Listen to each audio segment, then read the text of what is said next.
And welcome. So yeah, your man's been hitting the charity shops once again, and there was one instance recently where I had picked up so many CDs in a charity shop that the lady behind the desk just said, give me 15 for the whole lot. So they worked out at like 25 pence each. So yeah, it was an absolute necessity to do a video. Now, often these days I do like to wait until I've fully absorb the music before I talk about it, but this is more of a pickups video than a recent listens video. So first out the bag, we have Felonious Monk with It's Monk's Time. I gave this a brief listen, really nice addition for my jazz collection. I only own about 12 jazz albums, I think, but this is some really good, I think hard bop or bebop, whatever you call it. Really nice Columbia CD. So I picked these up just the other day. I have seen them a lot more expensive, so really good to get them. We have Mesmerise and Hypnotise by System of a Down. Now I own all 5 of System of a Down's albums. None of them come anywhere close to Toxicity in my own opinion. I think Toxicity is a masterpiece. But these are still pretty damn good. Next up, I picked up Waiter Blue, an introduction to Nick Drake. I was going to pass this on and sell it to the record shop, but because I own all the Nick Drake albums on vinyl, but this one's got one exclusive track which is not on those, and also I guess it's kind of nice to have the songs jumbled up and on a different format. Neil Young, After the Gold Rush. Again, I have this on vinyl, so may trade it. Nice presentation on the back of this one. Getting into some of the really juicy finds now, we have Peter Gabriel 4, aka Security. I think it was called Security in America. This is a really old school CD edition. There's not even a barcode on here. I love picking up these really old early CD pressings. I just love to collect them because you don't come across them too often these days. And funnily enough, it was great picking this up because I don't have it. It's the only one of the sort of classic Peter Gabriel run of albums from his first album through to Us, I guess, which I don't own. You know, I even picked up I.O., his latest album, in a charity shop as well. So I'm a lucky bunny with the Gabriel stuff. Awesome pickup. I believe this artwork was taken from a experimental videotape. I think that is Peter Gabriel's face on the front, but all morphed and weird. He looks more like Phil Collins, or maybe a what are they called? Centauran, actually. UK Subs, classic punk rock band, British punk band. This is like an anthology of sorts, 2 discs, loads of stuff. How many tracks have we got on here? 23 tracks per disc, so yeah, 46 tracks. When you start finding stuff like this, it just makes your day, doesn't it? It really does. Next up, we have a hip hop release which I didn't know about. We have Lord of the Underground with Here Come the Lords. Old school hip hop from the early 90s. Good stuff. I only listened to a couple of tracks of this, to be honest, and it just sounded like early 90s hip hop. What can I say? It's quite a cool one. Placebo, One More Time with Feeling. This is a special deluxe double edition of Placebo's greatest hits with a few remixes and whatnot on the B-side. Sadly, this album does not contain My Sweet Prince, which is one of my favourite Placebo tracks used in Trigger Happy TV. Next up, we have Goldie with the album Timeless, which is a very, ironically, of its time CD packaging and album cover. I am not sure if I've been a fan of this or not, to be honest. I mean, I love drum and bass, and intelligent drum and bass. Love the whole genre. A lot of people seem to think that this is one of the best albums in that genre. I've personally not really gotten into it, but then again, I've only listened to it once. The first track is Timeless, which is a suite containing the very famous Inner City Life. Great track used on the Trainspotting soundtrack. But yeah, this needs more listens from me. Next, picked up a couple of blues compilations of classic blues. A lot of stuff on here. This one is Castle Communications, 78 minutes in length. I found a Who CD I didn't have. The Who, Greatest Hits and More. So first track is like the 19 most famous Who tracks. You know, you've seen it a million times before. And then on the B-side, we get a few live performances from various different places and various different time periods. Nice stuff. This is mint as well, like brand new. Oh dear, all this CD hunting makes a man very tired. Let's have a swig of tea from the Abbey Road mug. Carrying me through this video, I've got a lovely Costa Coffee chocolate fudge brownie coffee flavoured cake from Costa, and this was actually free because my brother's friend works in Costa and brings a whole big bag of Costa stuff round to our house. We call it getting a visit from the Costa ferry, but I can tell you this much: Yeah, it does. It tastes better when it's free. Next up, a bit of reggae for you. I've got the Best of the Mighty Diamonds, 20 Greatest Classic Hits. These are the guys who originally did Pass the Dutchie on the Left Hand Side, but that song's not on this album, oddly. But classic reggae band from the 70s. Really nice three-part harmonies, beautiful soulful voices all round. These guys can really bang out a tune when they want to. Next up we have an anthology of Howling Wolf. I love the blues stuff, and this is one of the finest bluesmen there ever was. A nice double disc edition. So a few more jazz pickups. We have Farrah Sanders with what's this album called? Message from Home. I listened to the first couple of tracks on this, and it was really nice, really chilled out. It had that kind of 90s chill out sound, but with his classic spiritual jazz thing going on. Really good stuff. It sounded very live. It sounded like a sort of outdoor live album. Then a classic album, John Coltrane, All My Favourite Things. Nice old Atlantic CD copy of that one.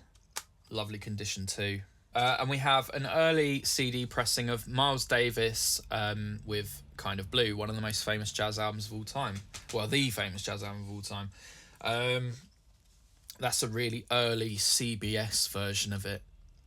I've got a remastered version as well. Next up, we got Roxy Music. I will always pick up Roxy Music, but surprisingly, you don't see them too much. You see a lot of Brian Ferry solo or Roxy Music best-ofs, but not really albums. But this is a compilation of live recordings from Roxy Music from 72 to 75, roughly, I think. So there might be some stuff with Brian Eno on it, actually. I've only given it a quick listen and I really liked it. It was just classic Roxy Music, a really nice recording of their early sound. Not something you find every day. A lot of reggae fans would laugh at this, but I think this album is genuinely very good. Signing Off by UB40, their debut album.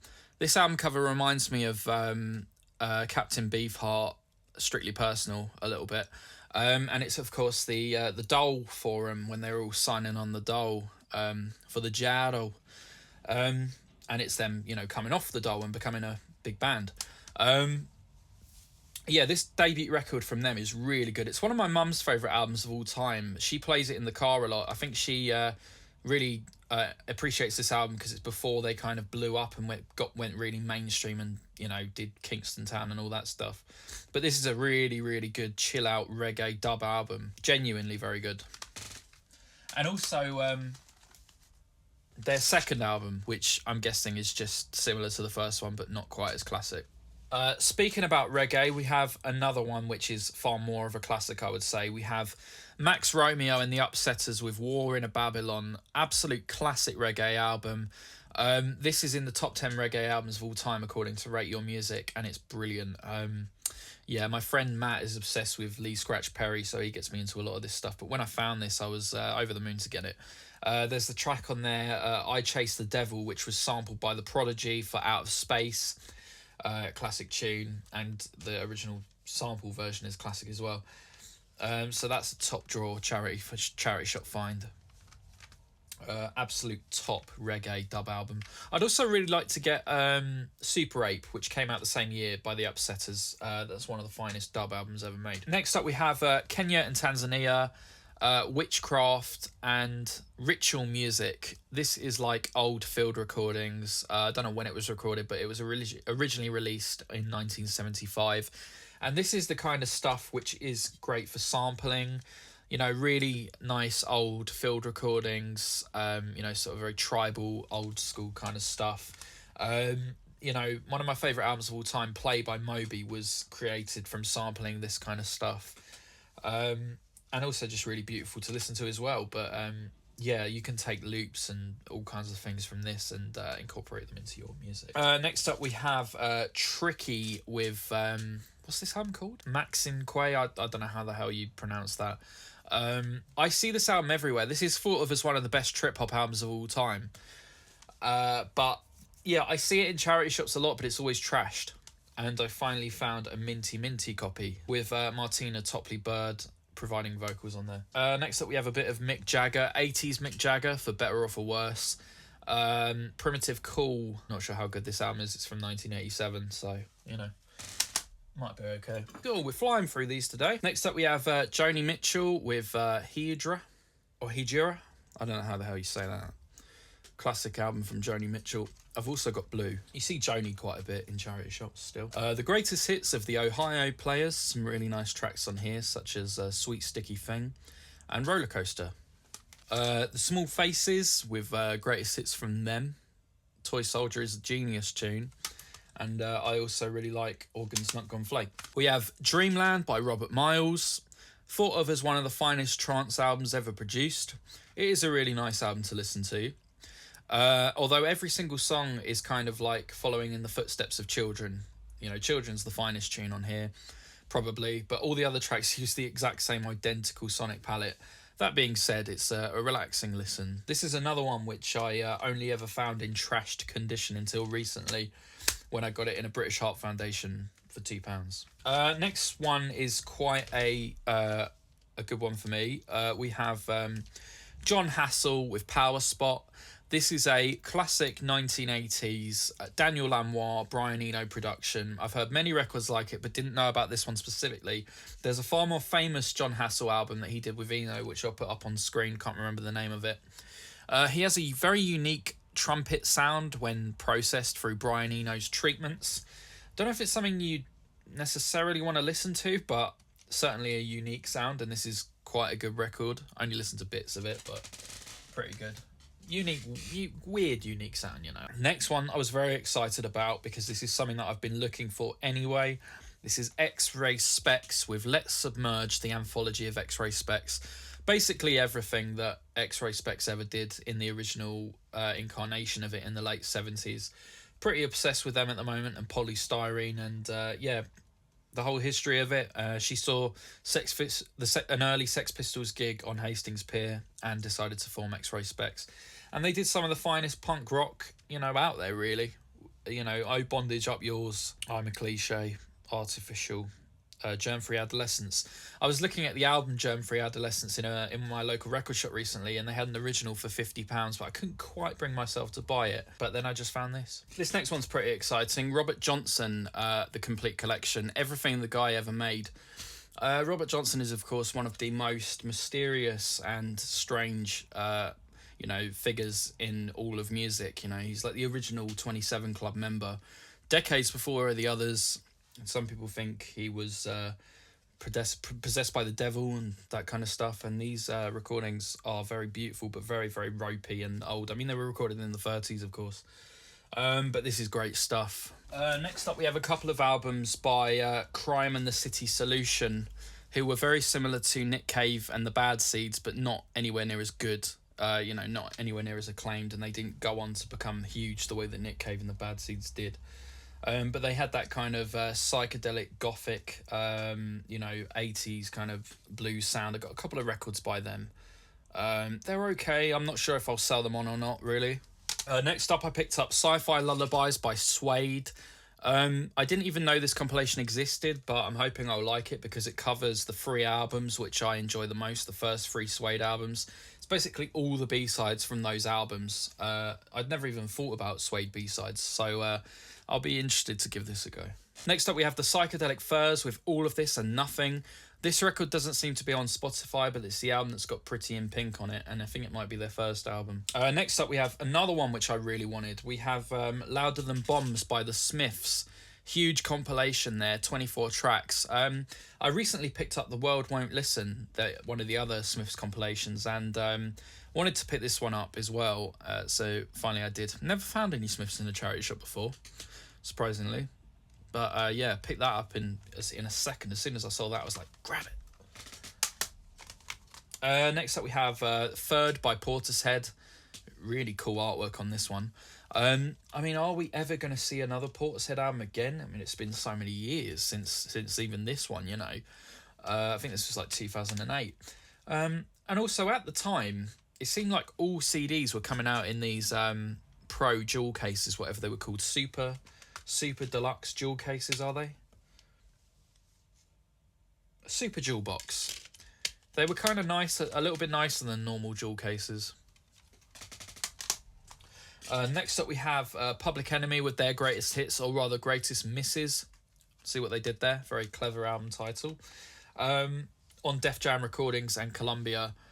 Really pleased to pick this up. I do like a bit of Public Enemy. I don't really own anything by them. I've got one of their albums on cassette, I think, but apart from that, I don't really own anything. So that's a very cool find. So next up we have Robert Watt with EPs by Robert Watt. It's a compilation of EPs from the 70s all the way through to the 90s. Very nice little set. I'm not sure if I'm a fan of his voice, if I'm honest. He sort of sings in that sort of English accent, that one of those old English accents, like that silly voice that Phil Collins does on Like China, you know what I mean? I don't know. I'm not quite sold on this, if I'm honest. Picked up a copy of Fat of the Lamb by The Prodigy. That'll be getting sold because I've got it on vinyl. Picked up a bunch of Korn CDs, Korn Free, and there are other Korn ones to come. Got this anthology of the psychobilly genre. This is psychobilly. A best of for Motorhead. Don't have anything by them. We have PJ Harvey and John Parrish with one of their albums they did together. An album by The Full Heads Roll. A copy of OK Computer by Radiohead, which I'll sell because I've got it on vinyl. And a copy of Self-Titled by Portishead, which I already have. We have Kirsty MacColl with Kite, I believe. Not really sure if I'm a fan of hers or not. She has got a very unique voice, but I don't know if it's for me. Emmylou Harris with Roses in the Snow. Another album by Korn with See You on the Other Side. This has got some really nice pop-outs with it. I'm not sure if it's worth anything, but it does have some nice features. It's got this nice triple gatefold, and then you lift this little flap to reveal a little 3D thing on there. And then, of course, the album cover is created by sliding that in there. We have Ghost in the Machine by The Police, which I didn't have. Dogman Star by Suede, which I'll sell because I've got it. Another Korn album, their debut. Another Pharoah Sanders album with Spirits. Collaborative album. So last but certainly not least, we have a very awesome compilation. We have Progression, an anthology of classic progressive rock. There are some absolute hidden gems on here, some things that kind of take me to musical worlds I didn't even know existed. Absolutely brilliant compilation. I mean, an example of this would be track 5 and track 6, two classic songs, which are two of my favourite songs of all time. The Edgar Winter Group, Frankenstein, and Hawkwind, Silver Machine. Two of the best songs ever made, in order. But yeah, so much great stuff on here to dig into. It's a 71-minute compilation, complete with a Vertigo swirl on the disc. How's that for theming? Great stuff. Deep Purple on there, you know, Curved Air, Atomic Rooster. That is a top drawer find. So yeah, that was it. I'm probably going to find some more that I picked up after this video, but never mind. I shall see you very, very soon. Thank you very much for watching. Bye-bye.